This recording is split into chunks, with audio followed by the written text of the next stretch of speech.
parce que les coureurs ont encore passé les tests PCR hier lors de la journée de repos en Isère. On connaîtra les résultats dans la matinée. La règle, vous la connaissez, 2 cas et toute l'équipe devra quitter la grande boucle. Une grande boucle qui va se terminer quasiment à huis clos maintenant, dès aujourd'hui au départ de la Tour du Pin. Kevin Morand.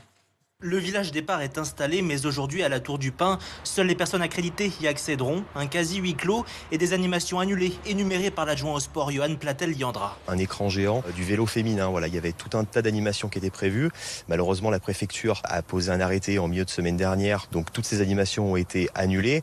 La fête sera forcément différente. C'est seulement la 2e fois que la Tour du Pin accueille le Tour. La ville a déboursé près de 150 000 € pour cela, mais avec les mesures prises, les restaurateurs comme Florent Bouchard ne seront pas à la fête. La restauration est annulée. Côté bar, on ne sait même pas si on va ouvrir, puisque on a huis clos jusque devant chez nous. C'est une journée plutôt noire, alors que ça devait être la plus belle journée de l'année. La ville espérait 25 000 spectateurs si l'étape avait eu lieu comme prévu le 14 juillet. Ils seront bien moins nombreux. Dominique choisira un endroit plus isolé. Je prendrai des accès qui ne sont pas trop fréquentés. Je prends une petite bosse du coin et puis ça sera plus intéressant que de voir à huis clos ici, au loin.